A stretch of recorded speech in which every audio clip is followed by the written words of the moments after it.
Hola, aquí estoy de nuevo para seguir contándoos cómo se hizo a nivel de iluminación el cautivo. En este caso, el decorado con el que nos vamos a meter es un decorado que es en estudio, en el cual todo es un poco inventado, sale un poco de la norma general de la película, en la que casi todo eran exteriores, y teníamos que manejarlo de forma diferente. Para montar el estudio tuvimos dos problemas. Uno, lo montamos en la Ciudad de la Luz. Teníamos un espacio, hipotéticamente un plató muy grande, pero teníamos que meter dos decorados. Y en esos dos decorados, meter un barco por un lado y por otro lado teníamos que meter una barbería, con una calle exterior que tenía que simular que fuera día. Siguiendo mi forma de trabajo habitual, cogí un palo y en el suelo dibujé al equipo de montaje cuál era el diseño de iluminación que íbamos a hacer. Teníamos que empezar desde cero, teníamos que decidir qué tipo de aparatos necesitábamos y hablando con Alex Catalán, me comentó que la historia del barco principalmente tenía dos secuencias, una en la cual teníamos que intentar tener la mayor ausencia de sombras posible y en la otra en la cual el sol, por decirlo de alguna forma, iluminaba un poco el barco y los tripulantes, aún a costa de seguir manteniendo la ausencia de sombras y marcar simplemente el rayo de sol. Entonces, para el rayo de sol no tuvimos grandes problemas, volvimos a utilizar un 18 de HMI colgado de una cherry picker, en este caso de 22 metros creo que fue, pero teníamos que montar un cielo y ese cielo optamos por el aparato que en teoría más disponíamos en esta película y más utilizamos, que fueron los Maxi-LED de 6 lámparas. Teníamos una dificultad añadida y es que íbamos con una Tecno y realmente nos movíamos alrededor del barco en distintas posiciones y teníamos que montar o tuvimos que montar un croma que era todo lo ancho del plato y además 8 metros por un lado y 8 metros por el otro del ancho del plato. Pero teníamos que por un lado iluminar el barco y por otro lado iluminar el croma. Entonces, para ello pensamos que la mejor forma era crear un cielo y que ese cielo a su vez nos iluminara el croma suavemente y nos iluminara el barco suavemente. Los Maxi-LED los utilizábamos como si fueran space lights, con una difusión redonda hacia abajo para que saliera la luz en todas las direcciones y así nos iluminara el croma y a su vez nos iluminara hacia abajo. Pero todavía queríamos suavizar más esa luz. Optamos por una estructura de truss en la cual pudiéramos montar telas de light grid cloth. ¿Qué sucede? Que no podíamos montar, aparte de que no la teníamos, porque la tela debería de medir 25 metros por 18 o por 15, aparte de que no teníamos esa tela, tuvimos una dificultad añadida y es que el mástil principal del barco llegaba hasta la parte de arriba del plató.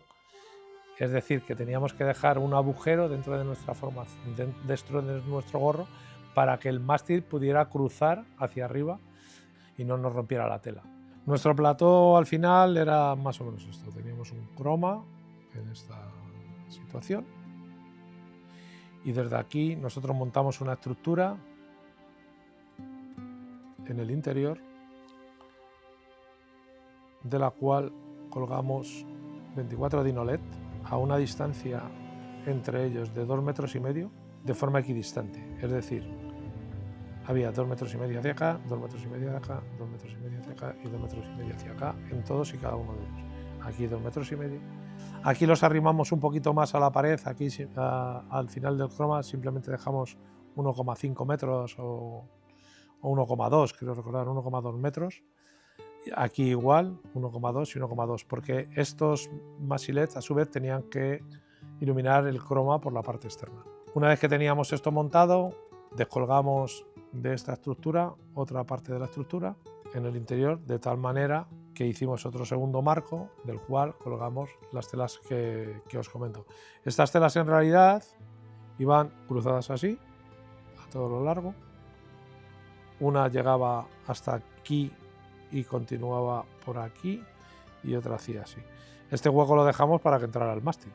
Realmente entraba por aquí el mástil. Por lo que tuvimos que hacer aquí unos cruces también de barras y cosas por el estilo para ir agarrando las telas.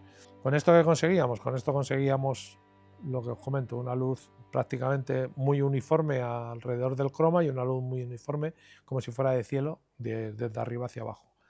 A partir de ahí nuestro aparato, nuestro 18 en cherry, se colaba como por aquí detrás en algunas ocasiones y en otra ocasión creo que andaba por aquí. En suelo utilizábamos palios en los cuales rebotábamos luz Aparatos principalmente grandes que lo que hacían era darnos la luz lo más suave posible. El barco, para que os hagáis una idea, estaba aquí debajo. Independientemente de los gorros que hicimos del Masilet, utilizamos, creo que fueron 6 Masilet también, para ponerlos de contra a este barco y que nos pudiera recortar un poco a los personajes del croma. Y más o menos así fue como solucionamos este decorado. Este decorado, que a priori parece sencillo, nos llevó casi una semana de montaje. Tuvimos que montarlo bastante antes sin poder ver los resultados porque el barco le montaban a posteriori, porque si no, no podíamos trabajar nosotros. En realidad era un poco complicado no ver los resultados de la iluminación hasta que no estuviera todo montado, y una vez todo montado teníamos poco margen de maniobra. El otro decorado que teníamos en el plató era la barbería. La barbería estaba compuesto, por decirlo de alguna forma, por 2 subdecorados. Uno era el interior y otro era el exterior. El exterior era una calle de Argel que siempre, digamos, trabajaba con como si fuera un exterior natural. Por lo tanto, teníamos que crear una sensación de sol y una sensación de luminosidad general. Para crear en ese exterior utilizamos la misma grúa que teníamos del 18, colgado para el barco, la desplazamos y la pusimos de contra a esta calle, y luego logramos suspender del peine del plató unas telas.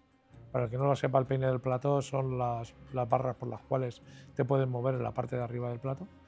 Colgamos unas telas de las cuales rebotamos aparatos como M90 y un 12 de Cinepar. Esto nos daba, por decirlo de alguna forma, una luz base. Los rebotes nos daban una luz base que se marcaba sobre las paredes, sobre el suelo y sobre los personajes, y luego teníamos un contrafuerte que era el contra del sol, que de hecho incluso lo calentamos un poquito más con un 25 de CTO para que nos diera una sensación un poquito diferente. La barbería tenía la dificultad de que estaba construida como en 2 sectores. Había un sector que estaba comunicado con la calle y relativamente tenía luz de esa calle, de los ventanales de la calle y de la puerta, y como una especie de patio interior. Había otro sector como más privado, que debería de ser bastante más oscuro. Este sector más oscuro estaba iluminado por una luz cenital de una especie de ventanuco creado y por 2 pequeñas ventanas laterales, lo que hacía que la luz tuviera una dirección como muy marcada y fuera bastante complicado de manejar. Para la luz superior pusimos un aparato suspendido y por los laterales metíamos 2 M40 que quedaban filtrados por las ventanas y tomaban un poco de color. Los tonos eran bastante oscuros del decorado, eran rojos, marrones, y eso nos dificultaba un poco también el que el decorado se viera como debería de verse, aunque no queríamos que se viera demasiado. Entonces a veces trabajábamos con pequeñas luces escondidas, tipo tubos tirados en el suelo detrás de arcones para que nos dibujaran un poco las paredes, aparatos chiquititos tipo 60 de Nanluz, 80 de Aputure, como muy dirigidos, recortando un poco a los personajes. Y luego había unas pequeñas luces que nos marcaban como pequeñas fuentes de luz, como fuegos, que nos justificaban un poquito la luz de la propia barbería. Todas las luces de la barbería o toda la barbería la ambientamos un poquito con humo para marcar un poquito, por un lado, el ambiente un poquito más sucio, y por otro lado también, en los casos en los que interesara, que la luz viniera de algún lado determinado, quedara marcado por esos haces del humo iluminado. Y esto, al fin y al cabo, es todo lo que se rodó en el plató. La verdad es que fue un trabajo arduo de montaje y de recogida para realmente, no recuerdo ahora mismo, pero creo que fueron 3 días exclusivamente de rodaje, 3 o 4 días. Y estuvimos cerca de 3 semanas entre montajes y recogidas. Nos vemos en el próximo vídeo, en el que voy a intentar explicaros un poco cómo conceptualizábamos el Palacio del Bajá, porque es un poco diferencial con el resto, en el sentido de que aquí pasamos de la miseria un poco a la opulencia y a la riqueza. Muchas gracias, nos vemos en el próximo vídeo, y ya sabéis que hay alguna cosa que dudéis o no os haya quedado claro, nos las podéis dejar en los comentarios e intentaremos responderoslas.